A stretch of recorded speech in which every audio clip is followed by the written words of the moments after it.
I really warm to my participation in the story I could tell about the Institute. When I go back to 1955, which really is 55 years ago now, when I, out of great frustration as a freshman at the University of Texas, decided in my sophomore year to risk living in some other community than a Greek fraternity. And I chose the Christian Faith and Life community because it was about my only option. Either that or go play football at the University of Texas or basketball to get into some kind of group of people that I could recover my sense of well-being in, because I did not have it. And so I joined the Christian Faith and Life community in Austin, Texas in the fall of 1955. And I joined with a group of independent students, not fraternity students. There was a couple of fraternity student boys out of 50, and maybe 3, 4, 5 girls that were Greeks. Everybody else was a maverick of some sort, and several were foreign students.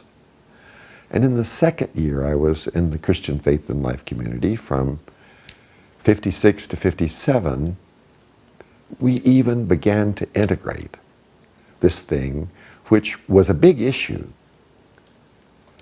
And being in the Christian Faith and Life community, I lived and roomed with small town boys. I was a big town boy. And people that were a lot smarter than me, that listened to symphony music and read Russian novels,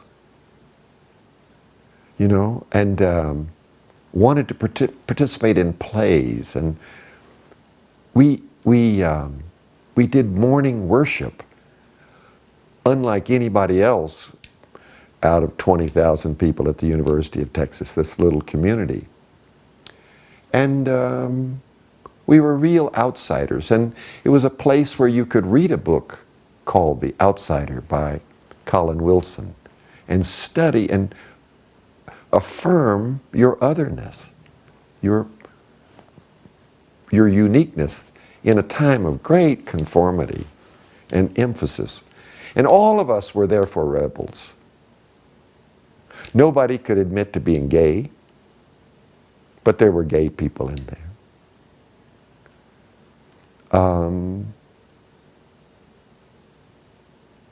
Everybody was some kind of a special person. They brought from different parts of the United States. You had Korean War veterans who still had the scars of the war. You had foreign students who were there studying engineering, people studying law. And it became a wonderful community. And I go back to that at this moment, because this is what always has given me my sense that I belonged to this community. I could always go back and say, as crazy as I was, as weird as I felt in that organization, as much as I didn't belong, I was there.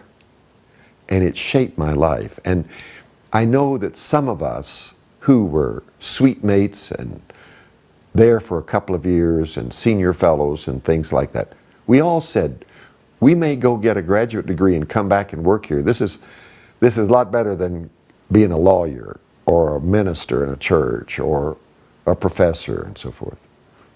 We had the attention of our professors at the University of Texas, and there was an intellectual renaissance going on there.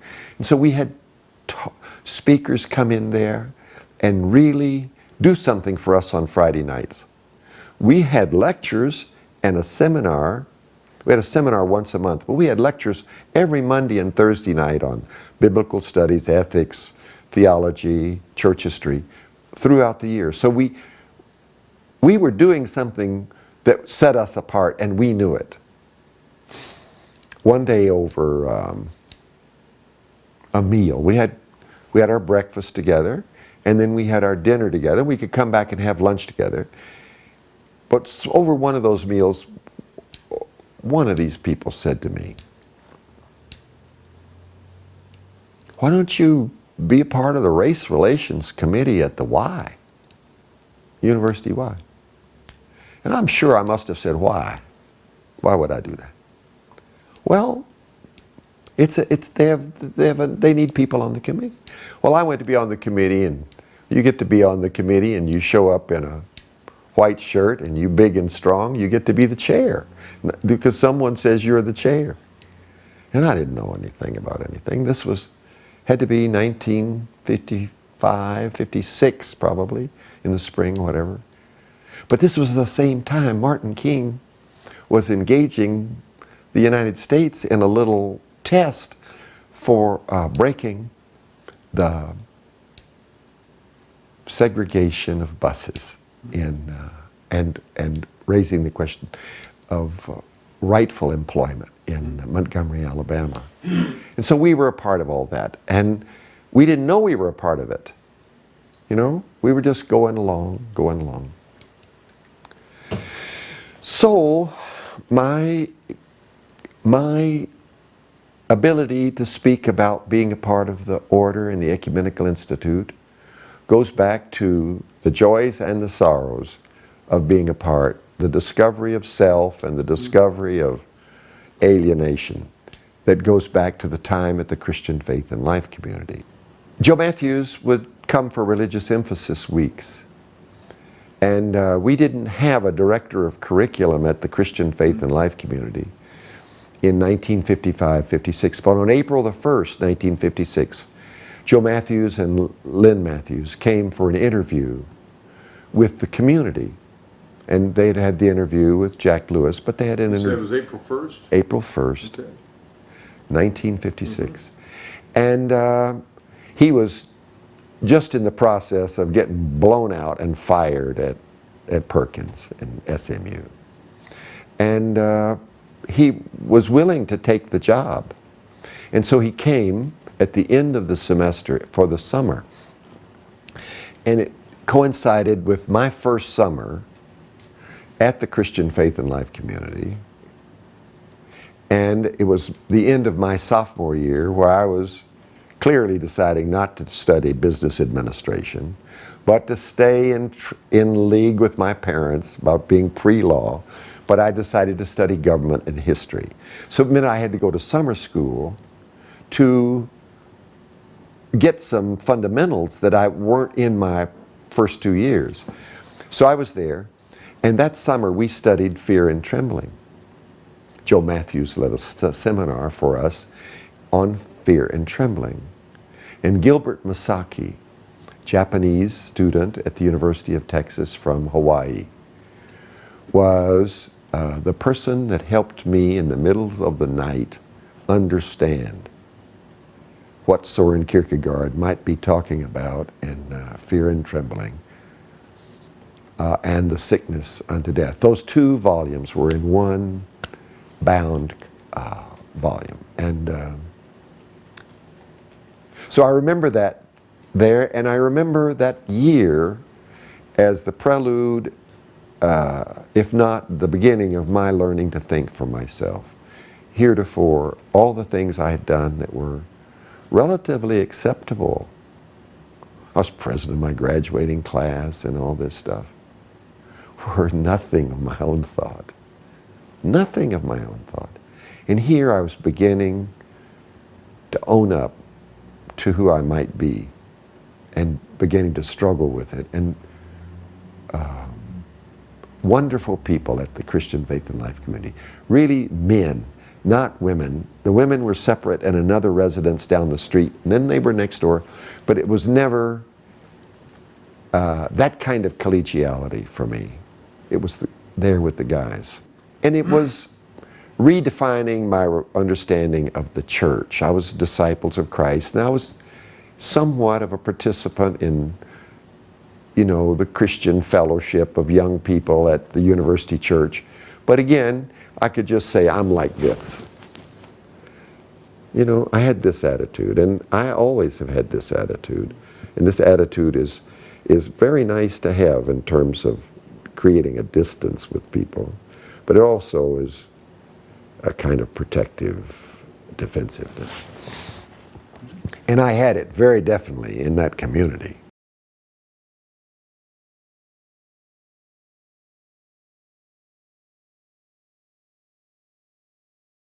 The Christian Faith and Life Community was an institution that blossomed from working with students to working with university ministers, campus ministers. And then it blossomed into working with Texas clergy and Texas clergy families.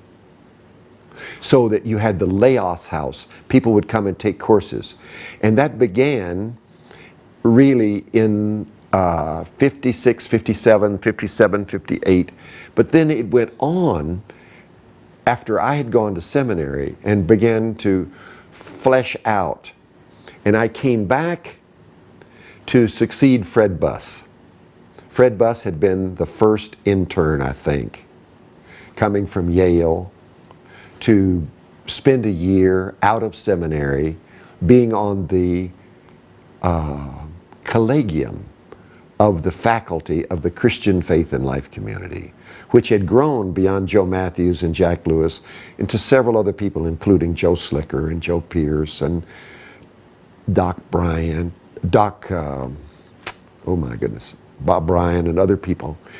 And he was there. And then he was set to go back to seminary, and Joe Matthews and Jack Lewis invited me to come be an intern from 1961 to 62.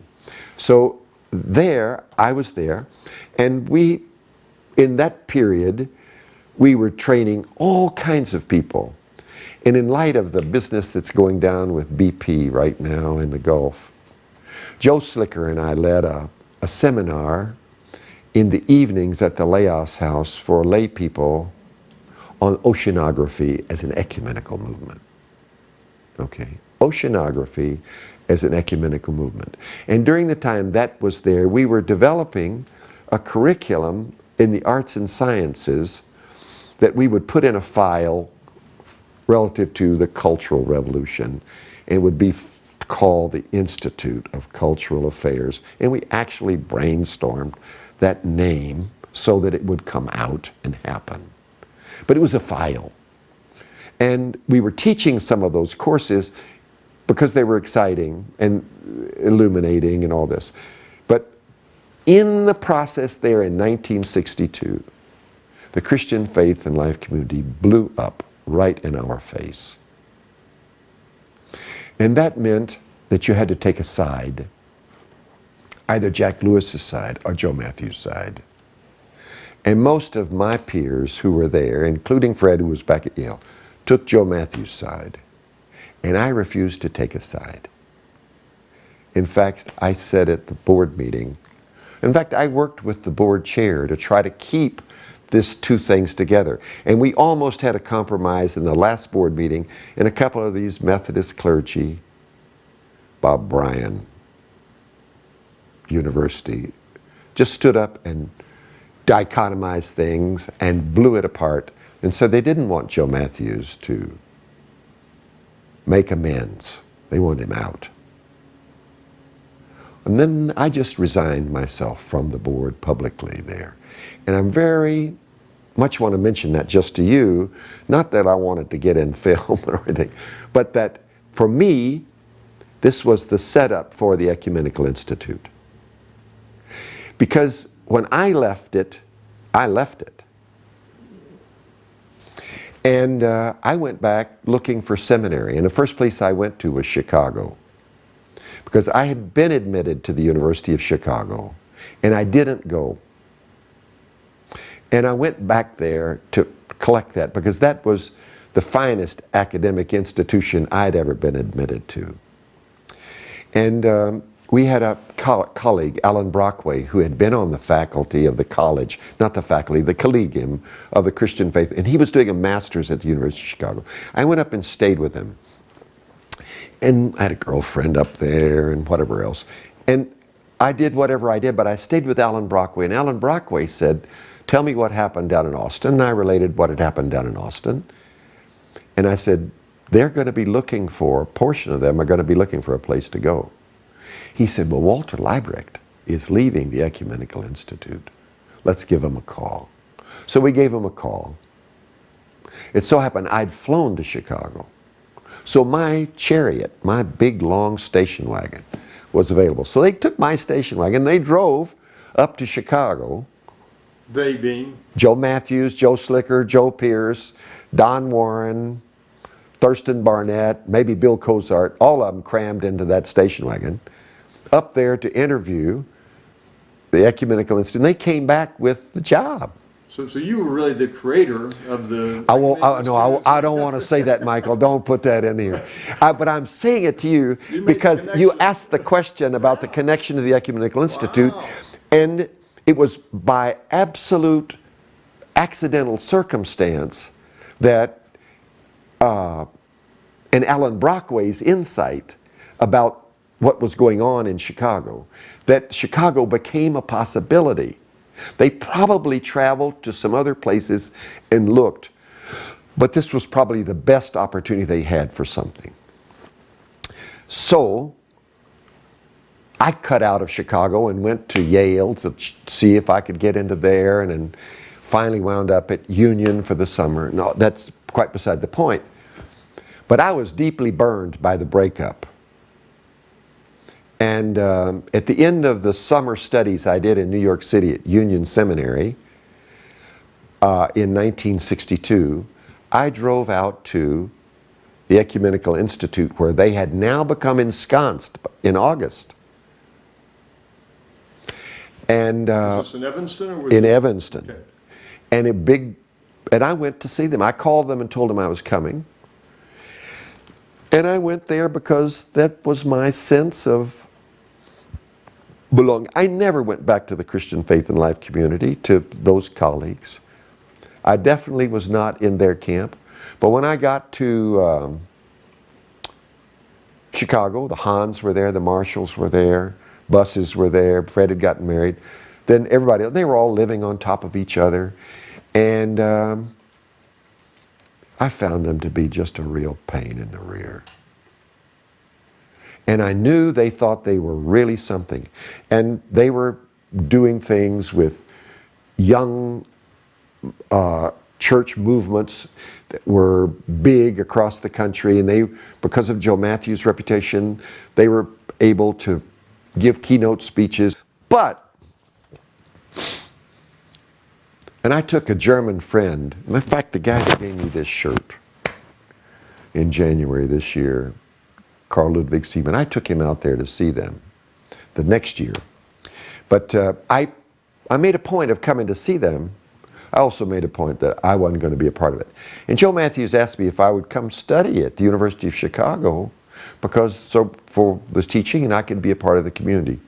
Well, the last comment was an absolute no. I damn sure was not going to be a part of that community. Because I had really been burned by this breakup. And I did not know to the extent to which I'd been burned. But it was my shelter in my life. And I didn't know much about myself, and I didn't know what my suffering was all about. But I knew that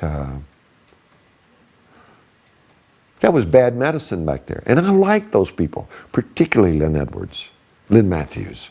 Particularly Lynn Matthews I was close to. But, and you know, Buss and Warren and these people, we'd shared all kinds of things in college, and they were my friends. But I wasn't getting into any more place where I could get hurt again.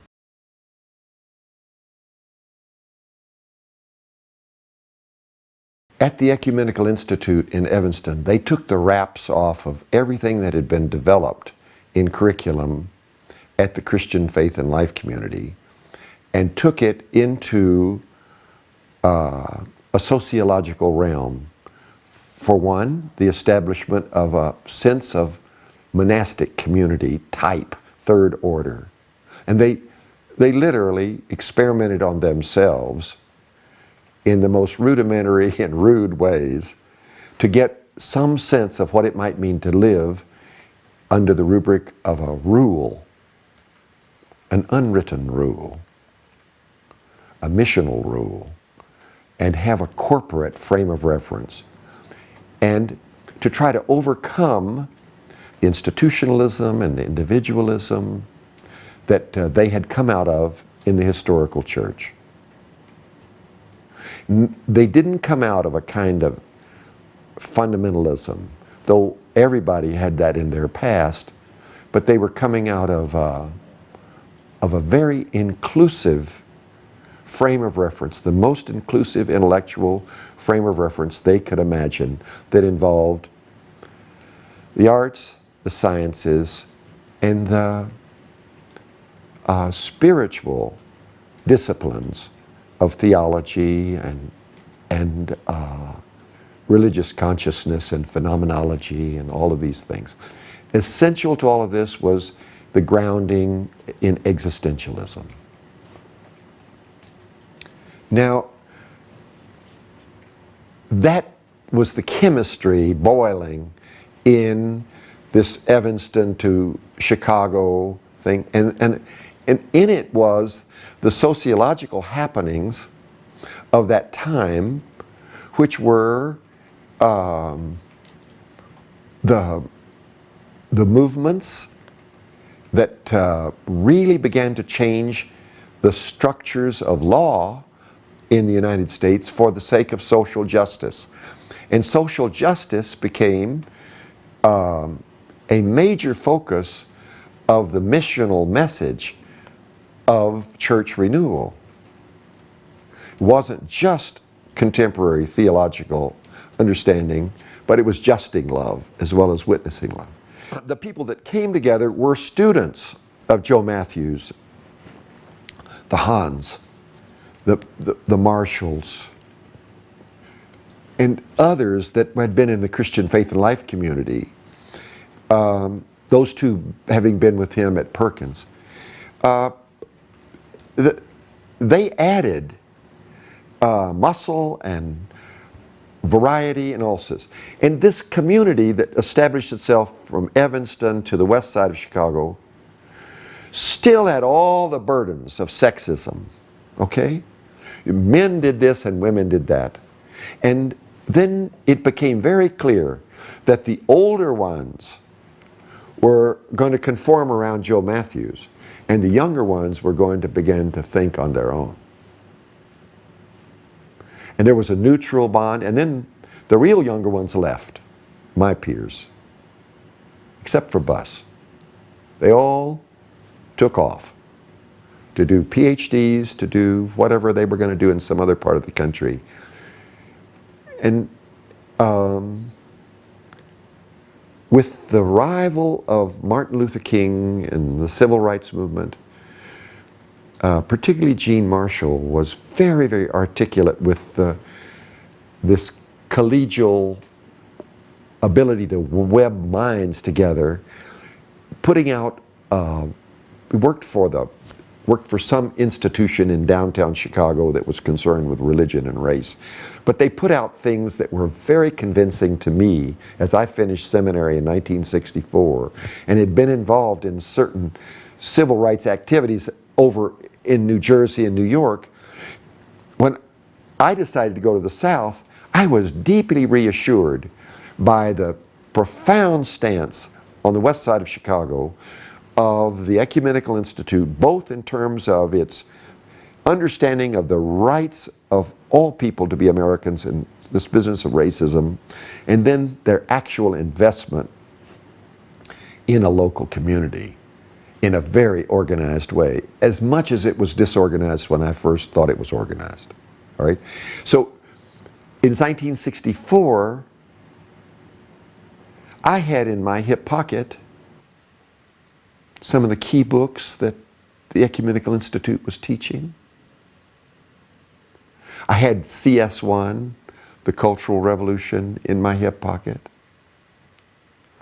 And I wasn't about to take a church assignment in somebody's pastorate in Cincinnati or Texas wherever I might have been offered. And I didn't know what to do. But for me, I was embodying that Christian faith and life community, and these people with muscle and practice over here at the Ecumenical Institute that I didn't really want to be associated with, I embodied that when I went to the South. And I had that in my backbone. I could stand up. I didn't have to. So I could be my own person. I went to the South, worked in Florida, then in Alabama. And the work that I did drew the attention of that community. And they then came to participate in some of the things that I was organizing and leading, okay? And particularly the march from Selma to Montgomery and Bloody Sunday and all that. And so I acquired a little status that I never had when I kind of said, no, I don't want to be a part of things in Chicago. I mean, I had a little selfhood in myself, a little confidence in that. And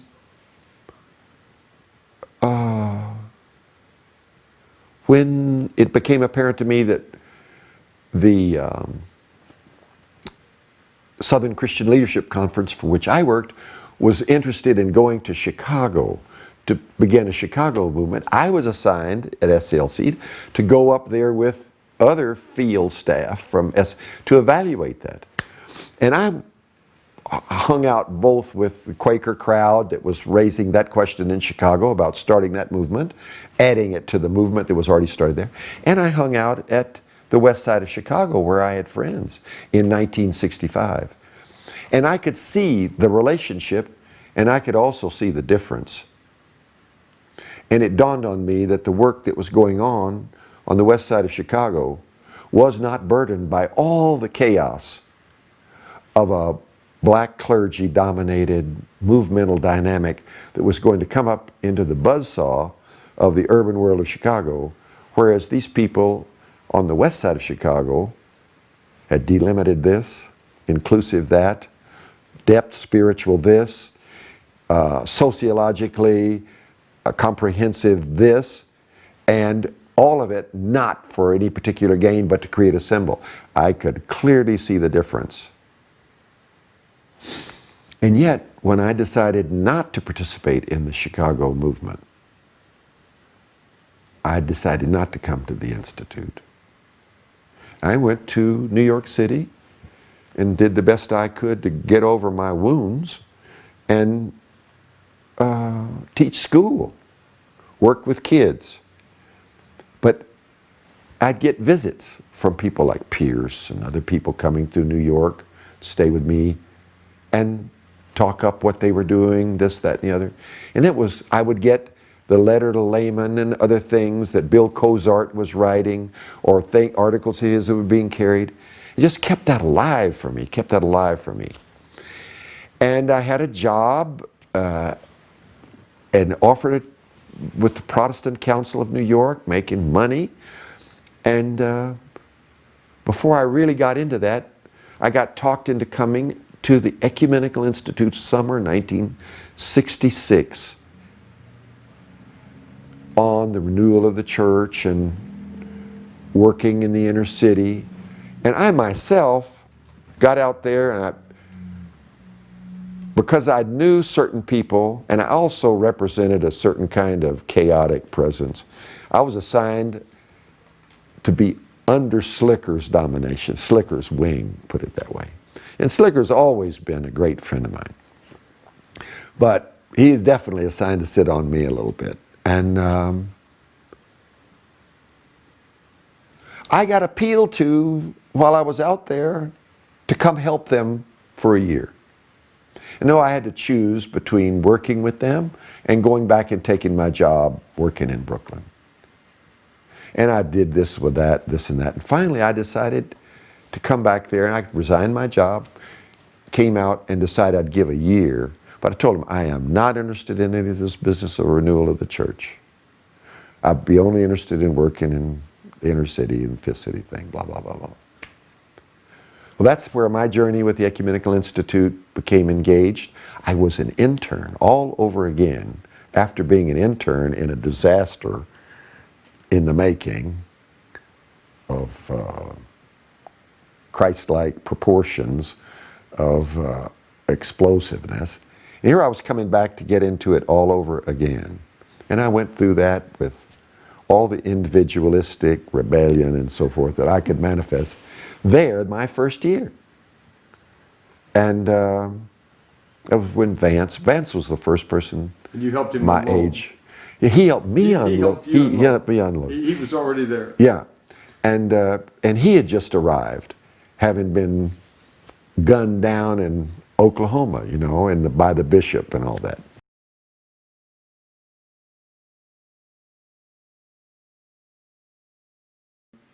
The Ecumenical Institute was a group of families that were called the house church community, or the inner, I've forgotten what they were called. And then the rest of us who were new, and Joe Matthews introduced in the 50s, for those of us, something other than a pastoral role model. Jack Lewis was always my favorite of the two. But Joel Matthews was the most compelling of the two. And it was not a pastoral model. It was a pedagogical personality who was going to be your pedagogue wherever he ran into you. Not that he wasn't going to be your friend, but there was that he represented. He was going to be the teacher. And the Ecumenical Institute wasn't organized around being pastorally related to each other in terms of sensitive, psychological, intuitive things. It was organized around being first teacher, second teacher, third teacher, so forth. And that big piece, I never said this quite like that, but I think Joe Matthews archetyped vocationally an influence on all of us, you know. And I myself never was confident in being a teacher in the way that he wanted it done. And I always procrastinated or put off, and I never tried to climb that ladder. I had to be induced by Lynn herself to be a teacher after the fact. But I was more inclined to the side of what really is going on in a person's emotions, that. And I thought imaginal education was the greatest synthesis of all those two that I had ever seen, and yet it was always appropriate intellectually. And me, I appropriated it in terms of people I liked. I mean, I don't know that I used the method for the longest time. It took me forever to learn to do things according to 1, 2, 3, 4, you know. And I became pretty convinced of doing things that way after a while. When you and I got to know each other, it was 1, 2, 3, 4, this is, you do it because this is the way to do it. But my predisposition from the way I was raised and all that was not to be a theologian, that sort of thing. And Joe Matthews held the tent pole in the tent of the Ecumenical Institute. He held the big tent up by making it possible for us to be grounded as intellectually, cleanly as we would be willing to be grounded.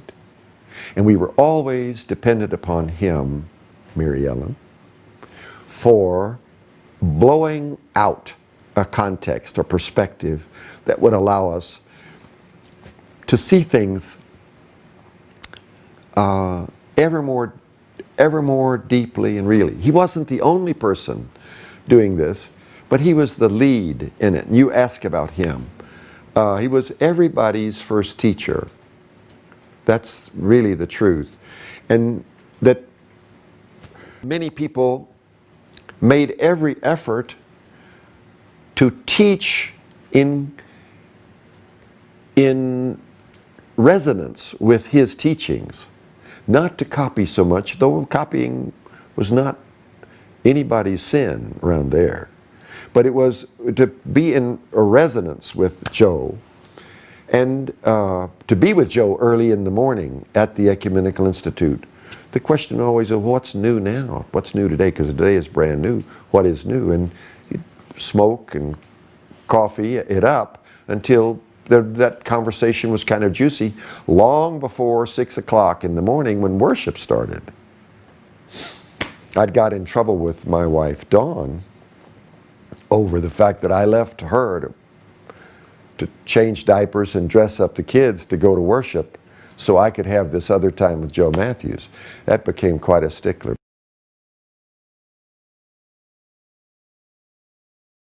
I don't know how well I can do as an essay on jargon. I have to again talk personally, okay? Joe Matthews gave us a whole new approach. My friends in my fraternity, you know, they referred to what we did over there as the Faith and Hope House because of the way we talked. And I was obviously a different person because of it. And I had a wonderful girlfriend, woman that loved me very much, and I loved her. But the languages didn't meet anymore. And we had a terrible loss of each other. A real terrible loss of each other over the language of the way things are is good enough. You just have to be a good person in there. And over here, the language of this is a time of revolution. And revelation means revolution. Revelation does not mean I believe in God the Father, Almighty, maker of heaven and earth. No, I mean in what that means. I believe in what that means. And that doesn't mean what it says. That means this. Kawoom. And that's a whole jargonesque approach. Don't talk to me about God being not the Father. No, God is a ground of being. What the world are you talking about? And then all the other things that could come up in a person's life that allow you to polarize your relationship with another person. The jargon allowed you to do that. And all these people who were appealed to by the teaching of Joe Matthews were pastors, missionaries, clergy wives. They all got into trouble with the historical church, the institutional church. They got real trouble because they said this is the way to talk about it. And this is a subterfuge for the status quo. No, this is a time to encounter revolution. And so, who was Jesus? Jesus was somebody who upset your life. Jesus was somebody who put his arm on your shoulder. And the existential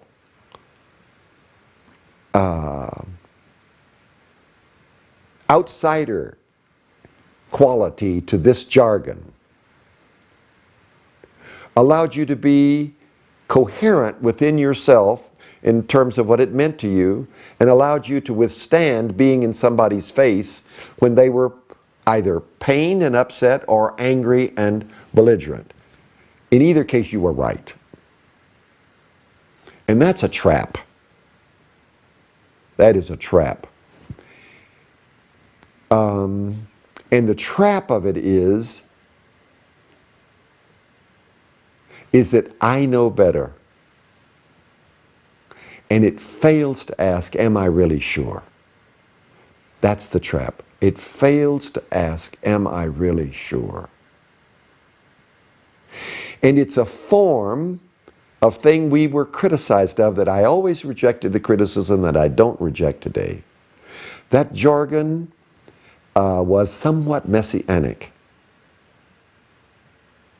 It was 20th century thinking in some of the most wonderful coherence I could have ever been an inheritor of whatever, but it became such that I could make a judgment about you if you didn't understand it that way. And I was right. And I didn't seek to understand you anymore. And that is a trap. That is a trap. Now, there was some protection built into the jargon of the order ecumenical in form of yes and no, no and yes. That kind of accountability protection was built in. Also, the understanding that all language about God is really uninformed.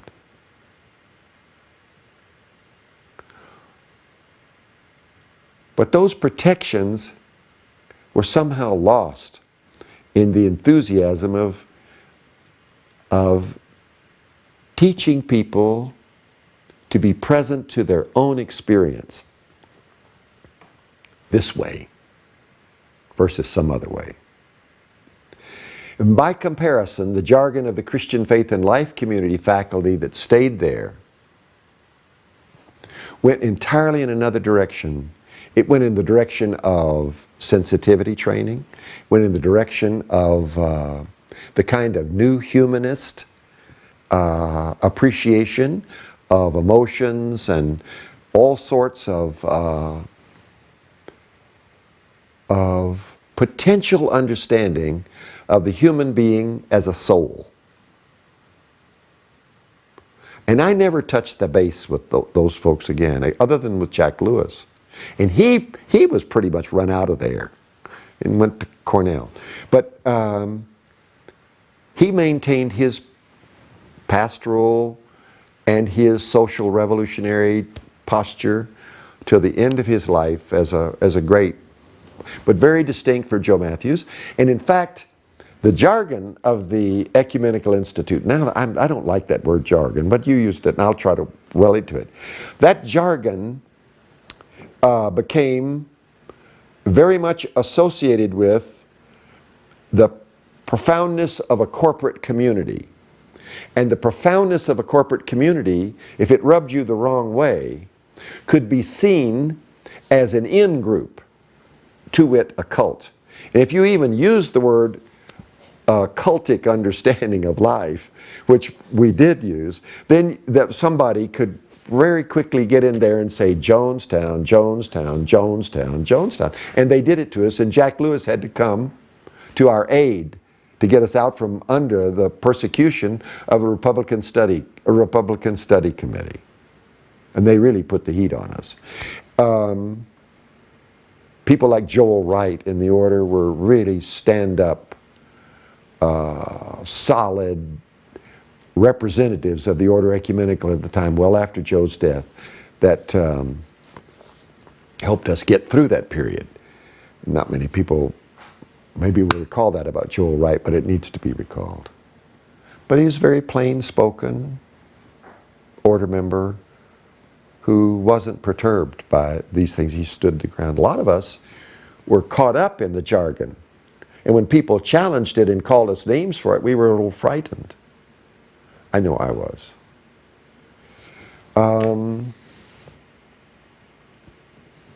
I know this question's a lot larger than that.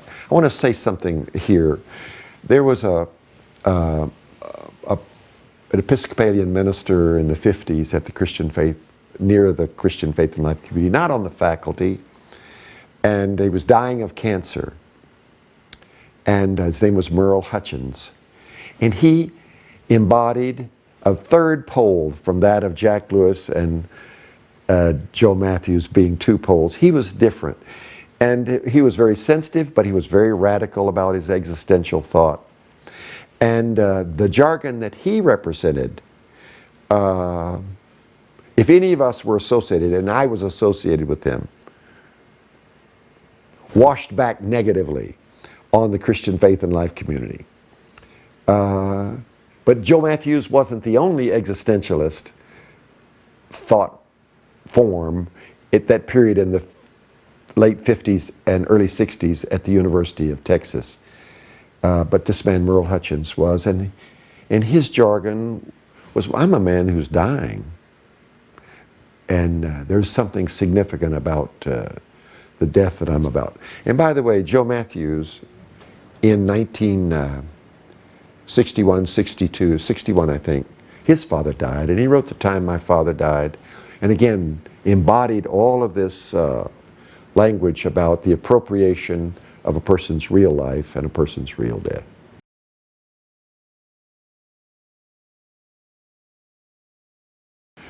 Prayer, I didn't know anything about any meditation or contemplation. Prayer was always something in the church that had a formula to it, and it was related to grace at the meals. And then I got aware that outside of my congregational exposure to the church, there were written prayers and big prayers and long intending prayers, and then prayers of confession, things like that. And maybe in my own life, I've always experienced a deep distraction from myself. And I don't know why that is, but it's there. And so I'm never really a willing student of something called the New Religious Mode, where meditation, contemplation, and prayer was talked about. I was plenty willing to be pious, willing to give it a try,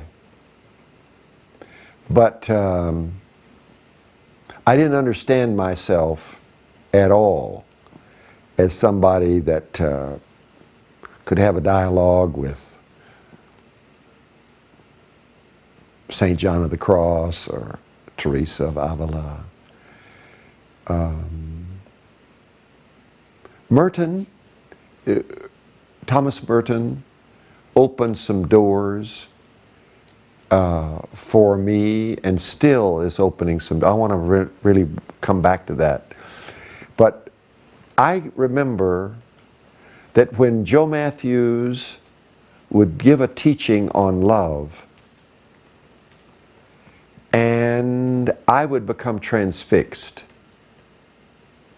meaning that he knew that he had won me with himself in his teaching on that. And just the whole chalkboard could be cluttered with all sorts of images, but the word love would be up there, and he would have made some very profound statement, and I would have left my body, and I was up in the air in the room in relationship to what he was talking about. And I was engaged then in some form of modality of contemplation. And this was one of his great gifts of mystifying his audience. You know, it's commonly referred to as charisma. He had such a charisma that he caught you, okay? Well, I'm referring to a particular time I'm aware of being caught.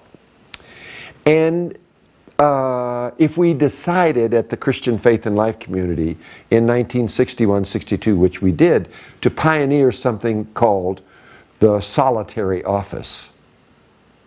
And the ladies had typed up forms on mimeograph and mimeographed them off and then cut the pages in half and then collated them and stapled them so that you had your solitary journal.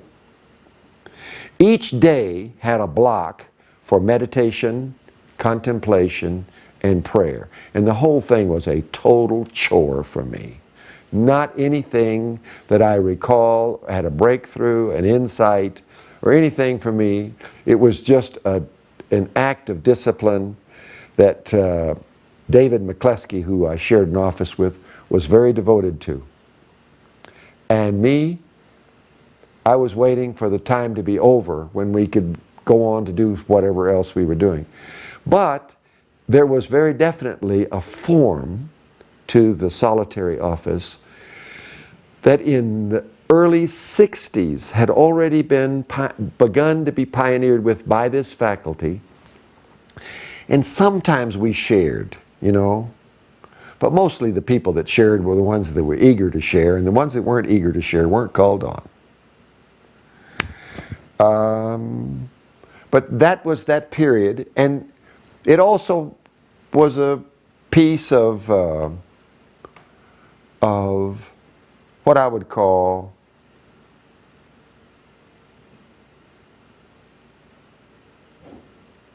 I don't want to say falseness in myself or in other people, because that kind of judgment is too rigid. But I didn't feel like any solitary office pulled us out of the crisis we were in 1962. Nobody really went back to meditating to solve this problem, contemplating what in the world God has in mind, or pray for this. We went to war. And then there were some of us who didn't go to war. And I don't hold out that I was influenced by any solitary office. I was influenced by good people who wanted to keep a good thing going. Now, later on in the history of the summer programs of the Ecumenical Institute, in the summer of 1972, we had begun in the summer of 1970 the local church experiment. And the local church experiment had a number of tools for pastors and so forth, and spiritual tools that were being taught to the congregation. It was highly complex and very broad and various levels on triangles of knowing, doing, and being. But I believe in the summer of 71, the new religious mode came into being. I don't know that for a fact. I know I wasn't there. I know I wasn't there. And I believe the summer of 72, the new social vehicle came into being after the new religious mode. And I wasn't there for that either. So I don't have a lot of experience in the formulation and investment in the formulation of that sort of thing like I do about some other things I've described earlier, or some other things you and I might have talked about we did together later. But the new religious mode involving the solitary office really was highly structured by the time I ran into it at the Ecumenical Institute. And meditation was Christian meditation. Contemplation was Christian contemplation, and prayer was Christian prayer. And as secularly as you could state prayer is the action before the action, and I've forgotten what we said contemplation was, and I've forgotten what we said meditation was, but meditation was something that had to do with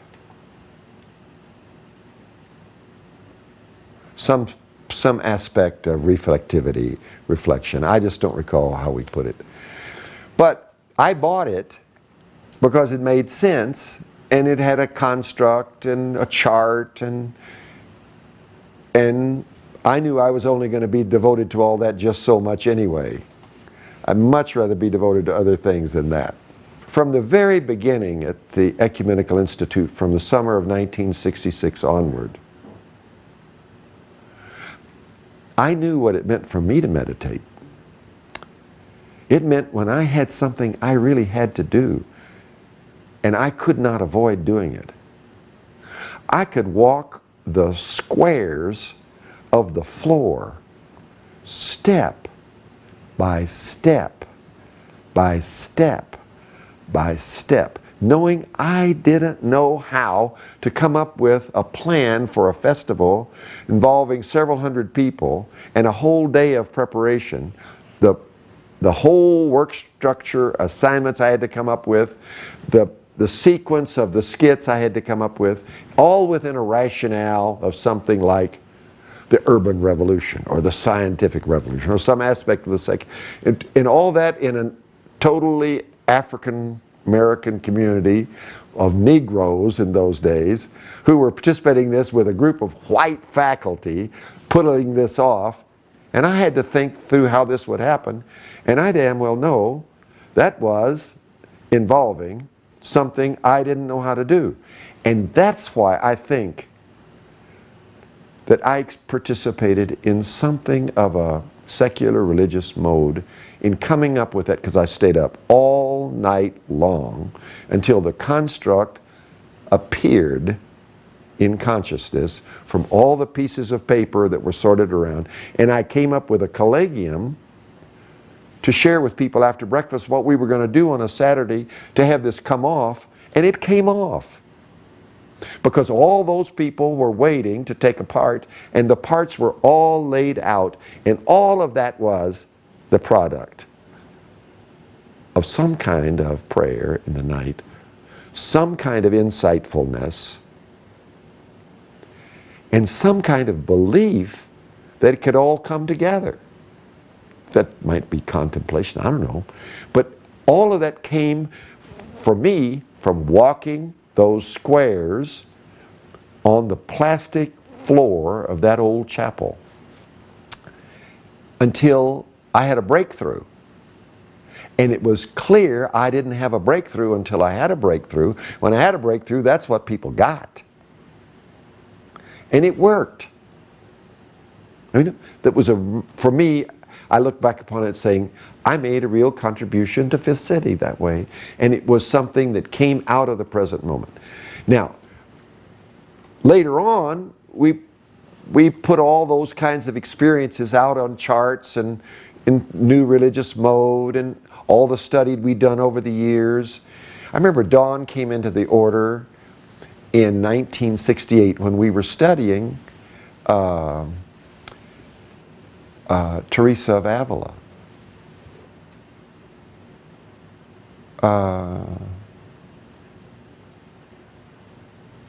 And all that was about the dark night of the soul and how you find the fountain of effervescence in yourself in the midst of the collapse of all that you could possibly believe is you. And so we put form on all that later and so forth and so on. Any case,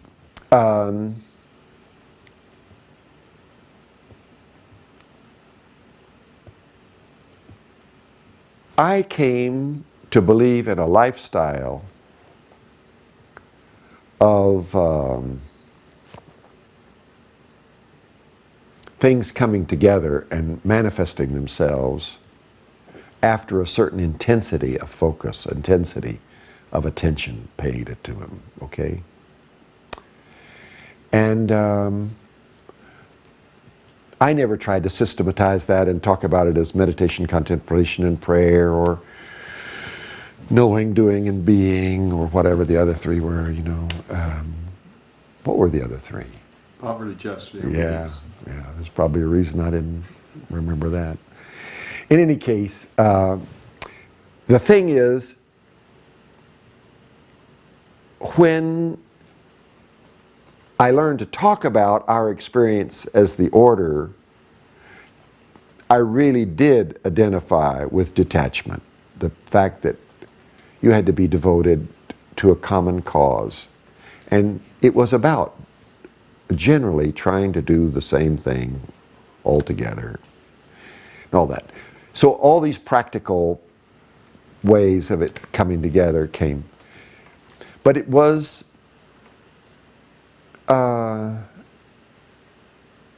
much later for me in the history of my journey with the order when my enthusiasm for what we were doing really began to fade. And I didn't know my enthusiasm for what we were doing as the order was fading. What I knew was I was hurting.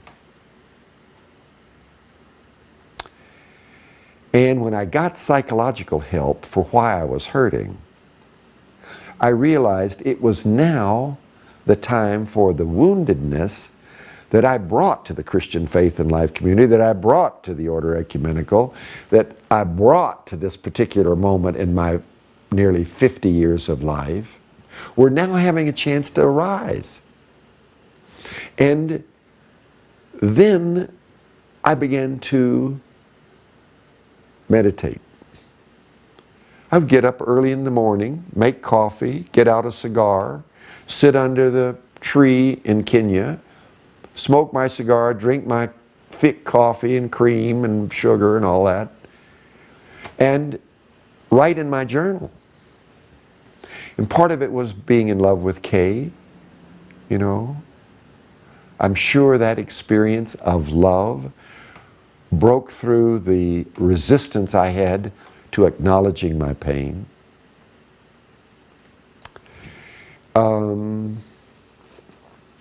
I think also I began to know something I really wanted that I didn't have. And so whether I knew I'd ever get it or not, I was spending time betting on it and writing on it a little bit. But that period of psychological turmoil in my life that really has been my whole life, but is surfaced at various points. And I really mean at various points through my life. My life has not been a well-adjusted person's life. And at this point in my 50s, 49, 50, 51, 52, I was seriously engaged in getting some psychological advice from various kinds of psychologies. I never could turn loose of the pain that I was experiencing, and so I paid over attention to my pain. And that isolated me, individualized me, made me more personally self-contained, but also willing to go find some help for something that had been with me all along. Is why I wanted some community. Why the church didn't offer me that in Sunday school and stuff so much. But I came to see, first of all, in the common sense language of Thomas Merton. At the time I was going through these difficulties, I would go, when I would come back from Kenya, or when I was living in Chicago, go down to the Chicago Library and take tapes of Merton's teachings and bring them home and copy them and then take the tapes back. And I would have my own tapes to play of Thomas Merton talking in a non-histrionic way, in a non-order ecumenical way, about any number of spiritual realities, like renunciation. And he made it very, very human. It took me a long time to realize that what he was really talking about was forgiveness. Long time.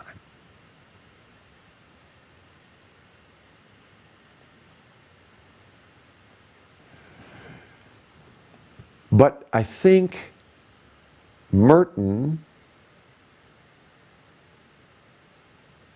was kind of a magic carpet bridge get me from one place to another. I had taught Merton in the 60s in the civil rights movement, because he wrote an essay on the encounter with the Black Revolution. And it was very down to earth. And he said, only thing black people want is for white people to learn to think black. And that very much influenced me. And every time I would teach it, it would upset people. But Merton was a bridge, not in the 1960s only, but for me in the 1980s.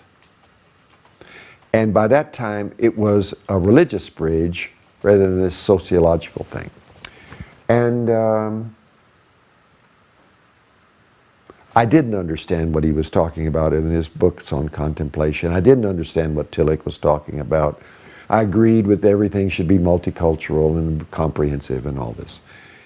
But I didn't understand it, and I didn't get inside of it.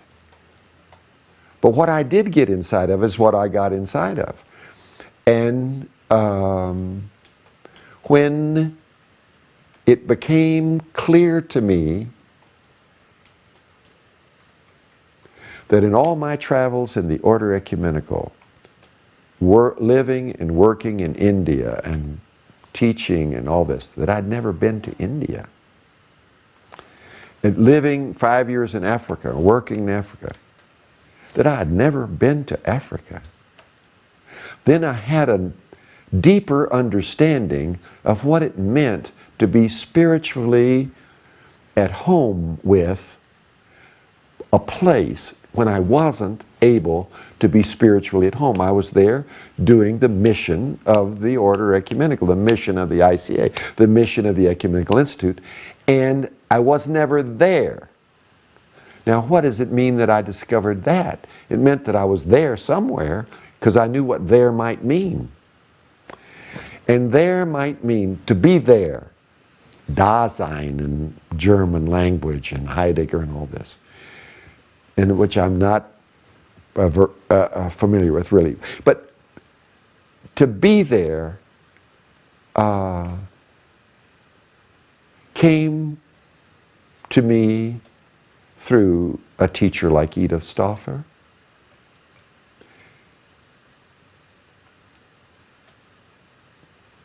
a teacher like Merton, who were teaching the same things about renouncing where you are in order to be somewhere else. And renouncing where you are isn't denying anything. It's recognizing something. It's awakening to something. And I woke up to what Merton was talking about, to what Tillich had been talking about, but particularly through Edith Stauffer, that everything I had missed in India and Africa was present in some teachings about the reality of our being a soul, the reality of our being a transpersonal self, the reality that I have a biological history and I'm much, much more than any biological history. And I began to see that Merton had captured that, Edith Stauffer had captured that, Roberto Assagioli had brought it to Edith Stauffer, that there's Eastern and Western roots in all of us that are unself-consciously acknowledged. So to begin to think about it, to begin to be self-conscious about it,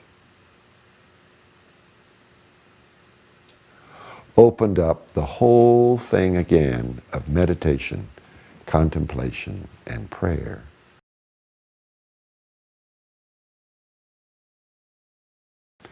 And meditation, through a Zen Buddhist tradition of Vietnam, has come to mean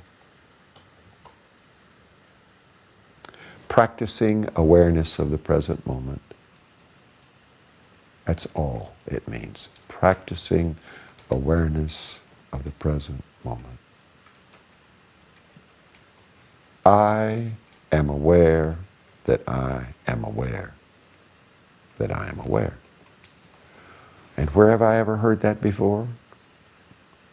In these great, exciting insightfulnesses of Joe Matthews, in the consciousness of being conscious, of being conscious.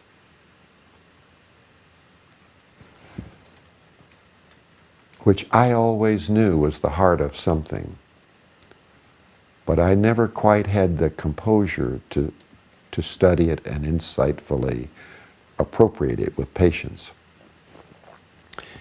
But through this Eastern tradition, I began to practice and find that my difficulties with meditation were all about my pain. And that meditation was for nothing else than being aware that I had difficulties with my pain. And allowing that to be. Now, when you allow that to be repeatedly, that becomes a certain concentrated estate. And that concentrated estate in your consciousness is a form, if not the form, it's a form of contemplation. And it comes from meditation. And then you arrive at a place that could only be described in the Christian tradition as grace, but in the Buddhist tradition is described as insightfulness. That is to say, your action before your action, your prayer. And so you come back full-fledged with goosebumps right this minute to the new religious mode that Joe Matthews and his colleagues put together in the Order Ecumenical in the summer research assemblies.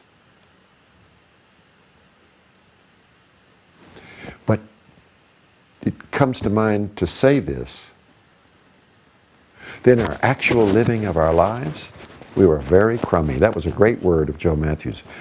Talk about jargon, crummy. He had some other ones you shouldn't repeat on film, but this one about being crummy. He said, we are very, very crummy.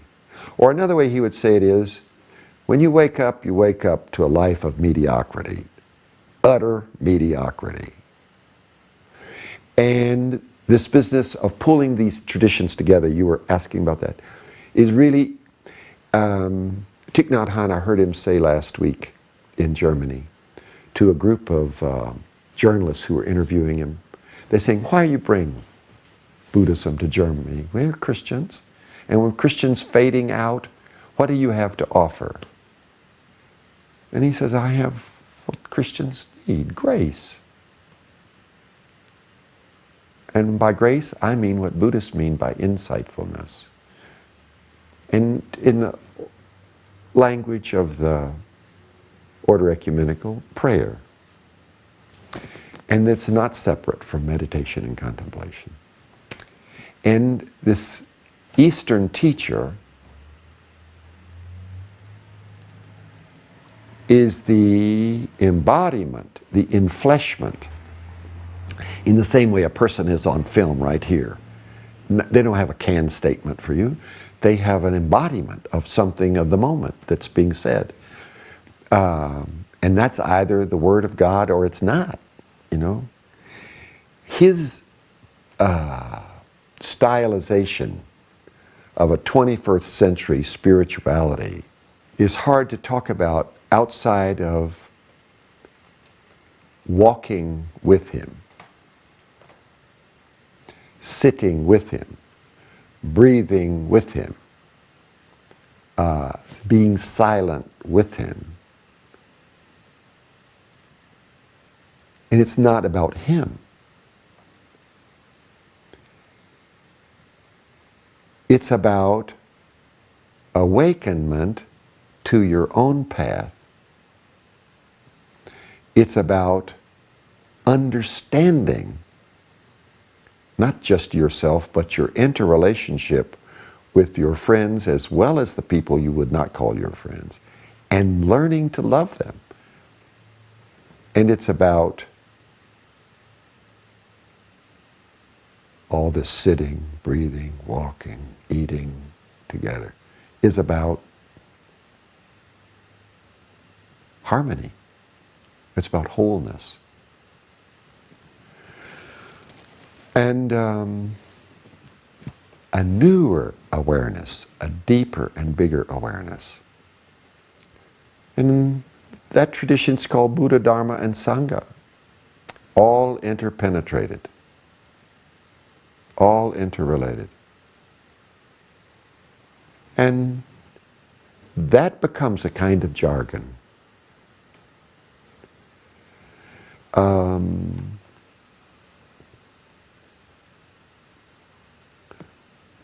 A Bud, or the root of Buddhism, is just to wake up.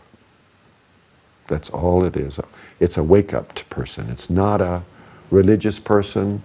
It's not a non-religious person. It's a waked-up person. And the Dharma is not just the confidence of a waked-up person that he's waked up, but it's an action. And it's the action that manifests from the waked-up confidence. It's not what you do with your hands, or how silent you are, or what you do with your hair. It's not what it's about. And it's about the way in which you participate in a radical kind of compassion that comes only as the gift in your life to live your life. And that's nothing more than the Christian gospel. That's nothing more than the church. But not religiously understood, not understood in terms of the 20th century, but maybe the 22nd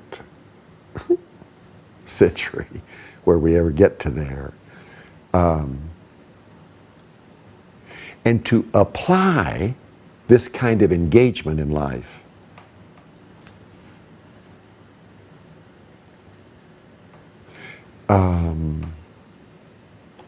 this jargon is not anything unless it's applicable. It's not anything unless it's applicable. Unless you can really live your life, no point in talking about really living your life. And starting off with being crummy,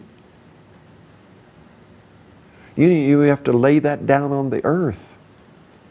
You have to give that back to the earth. Any attitude you have about yourself, give it back.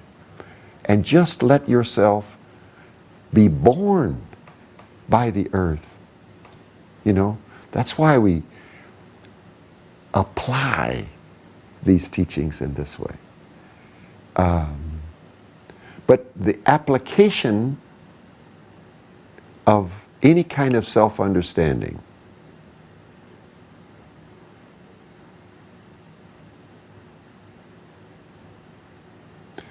is my isness. And I can never really be sure that my isness is finally the way it is. I can do my best to make a statement about the way it is. But my ultimate question is, I did the best I could at it, and that's about all I can say about it. I surely can't say what my isness is one that your isness needs to be. I gave a handout in our meditation center or practice center in Atlanta recently. It wasn't anything to do with Thich Nhat Hanh, it was somebody else. But he said this: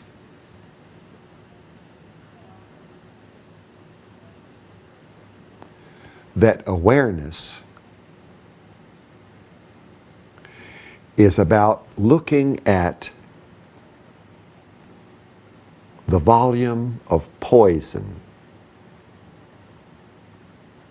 that exists before us And being aware that that is really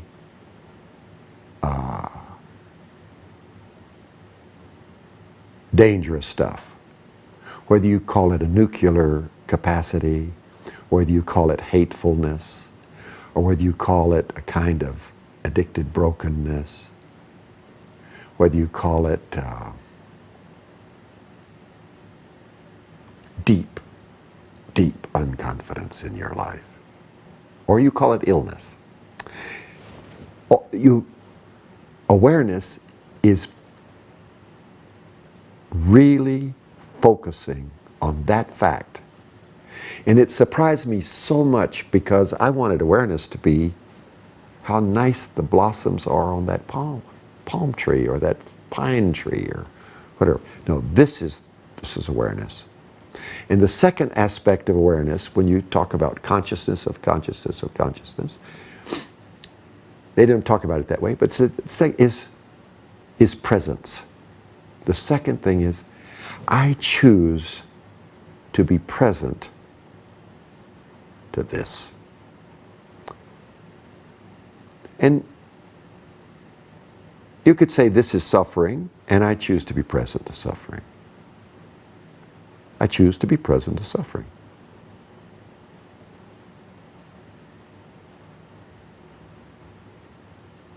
I know if I participate in that suffering, I'm committing suicide. But I stand present to it.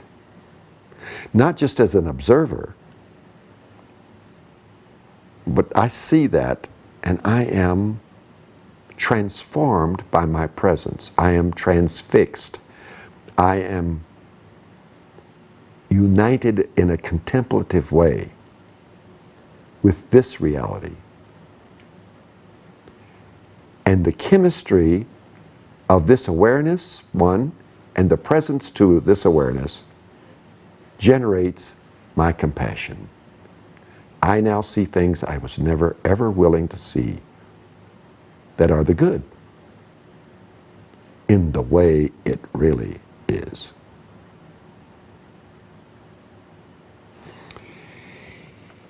When I came across all that, I handed out one Wednesday evening after meditation at our place, and I began to hear back from the psychologists and people that come to our center how much they had begun to appropriate it.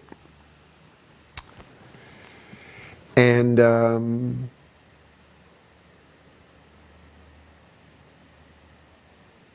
the key point in that for me is that, coming back to the new religious mode, prayer is a compassionate act. Prayer is not a dutiful act.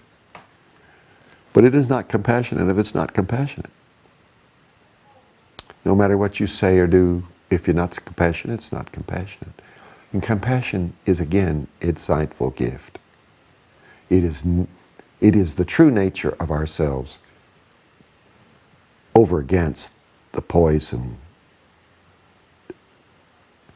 and the diligent focus on how dangerous the poison is that I see through. I cross over. I am transformed. I don't transform nothing. And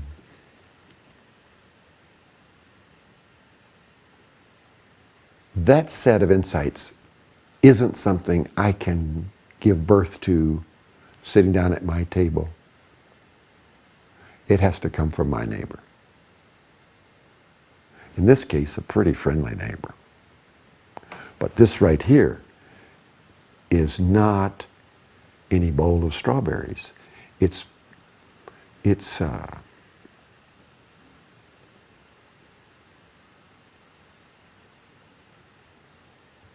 a whole cornucopia of vitality, understood spiritually rather than physically, emotionally, or mentally.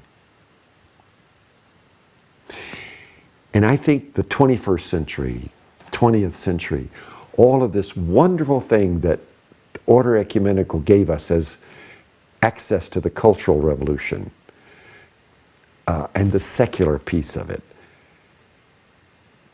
Now, in spite of all the complexity and chaos and suffering that we do to ourselves, all of this is coming out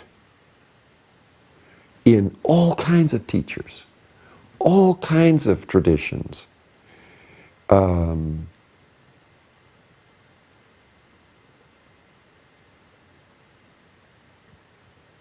And so there is no alternative to happiness, is what this means. There's no alternative to happiness. But there's no way to happiness either. Nothing, not Buddhist, not this, not that. It is an application to happiness.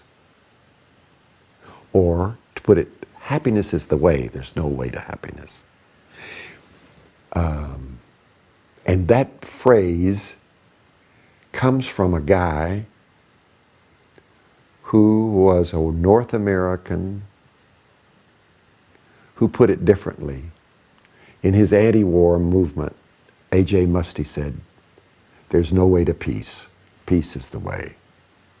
And he had it very much delimited by this war and his whole life devoted to anti-war stuff.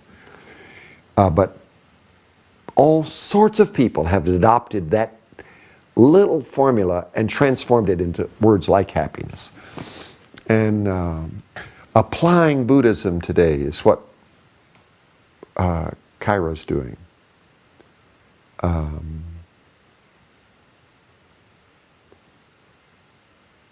But it's like applying a smile. It's not applying thought or a theology.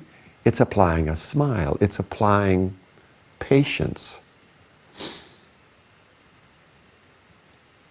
David Steindl-Rast, Brother David Steindl-Rast, great Christian. I believe he's still alive. And the last I knew, he resided with Jack Lewis in a Quaker elders facility in Ithaca, New York. And he had taken on the determination to be silent. And I get online something from a group that's associated with him. And he recently said this, and he's now a 21st century voice. And he said this: there have been forces that we've all had to contend with. And they are the forces to contend with. People might say the demons. And they are threefold: anger, lust, and laziness. And I thought, my God, what the hell is this? And he said, I'm not talking about with anger the kind of anger you need to have when you see injustice, so-called righteous anger. I'm talking about what everybody experiences by the forces of life. Basically, it's impatience. Life's not coming to me on my terms fast enough. Therefore, I hate it. He didn't use the word hate, but that's the point. He said, that's something you must contend with. Joe Matthews would have said crumminess, or another. Then the second one was lust. And he said, there's something in this.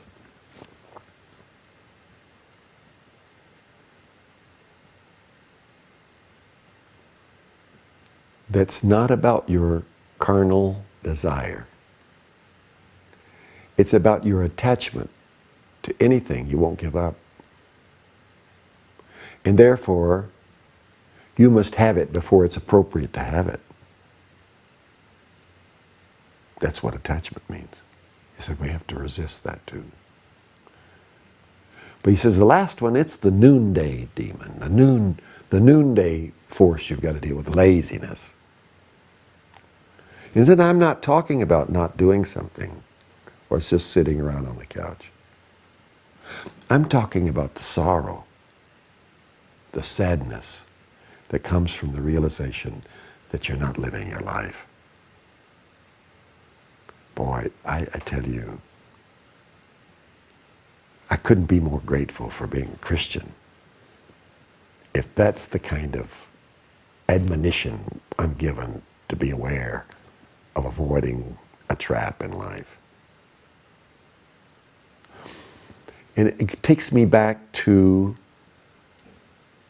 1955, 56, when the house mother at the fraternity I was a part of said, "What do you do over there at the Christian Faith and Life community? That's such an odd damn thing. Why do you do that? Why don't you just stay here and go to church? What are they teaching you anyway?" And the only thing I could remember to say, and I would say it today just as I struggled to say it then, teaching me to live my life. And the gospel is you can live your life. Now that could be jargon too, but I just associated it with ruminations that we've just been having about the religious mode.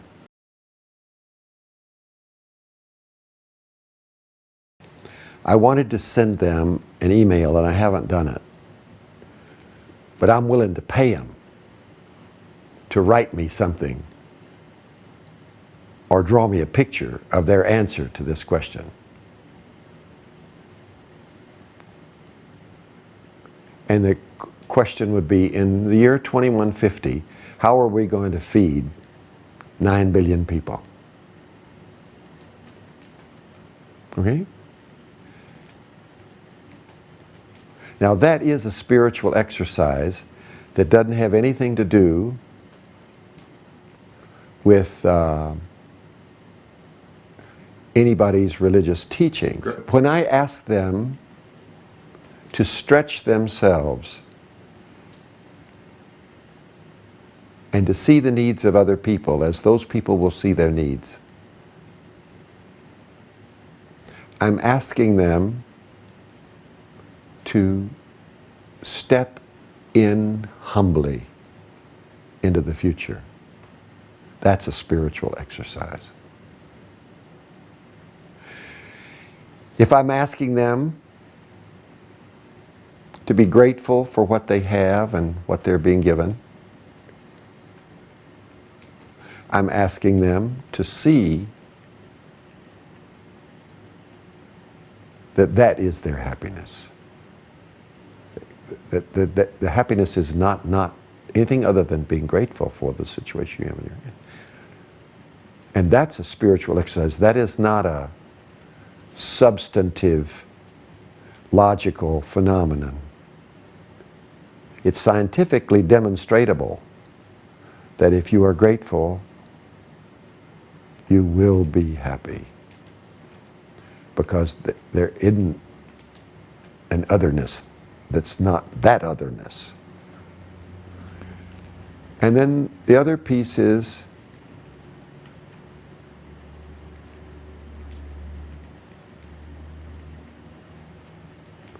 to address yourself to the question of how to feed 9 billion people after I'm gone, in telling them to find a scripture verse in the New Testament or the Old Testament about how to do that. Nor is it to go to a sutra, da-da-da-da-da. But it's saying,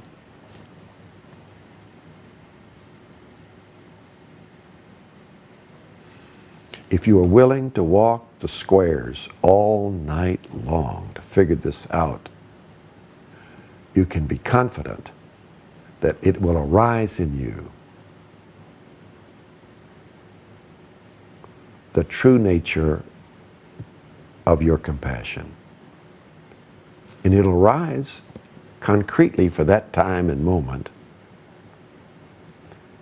And you will have a contribution, not maybe the contribution, but have a contribution that you're willing to bet on. You're willing to have confidence in, to act on, and to gather other people around doing. Obviously, that's humility, gratitude, and compassion, virtues. But it's not talked about that way and experienced that way. It doesn't come from Sunday school as such. I think that if my grandchildren were to ask me, which they don't, I would have loaded up my arsenal of responses to ask them, who's the most important person in their life? And after they stumbled on that, I'd help them understand that they were the most important person, that they were the one that's responsible in their life. They're not to blame for being crippled or not being crippled, you know, but they. And if they ever would be open to the question, what's the greatest wisdom of all? What do they really need to know from their grandfather? I would want to share with them that kindness is the greatest wisdom of all. Not belief, but kindness is the greatest wisdom of all. And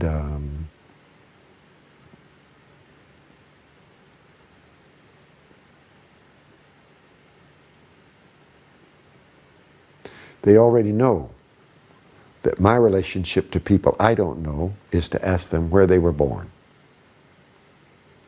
And so they always say, oh my God, he's going to ask those people again where they're born. And people will often say, why did you ask me that question? And I think they now know the answer why I asked that question. Because people always smile when you ask them where they were born. They have a chance to say something about their life that's not compromising. And it opens up things. And I think that is a subtle awareness that we are not caught in separateness. That I am in you and you are in me, and I can say to you, I was born. You could even say back, where the hell were you born? You know?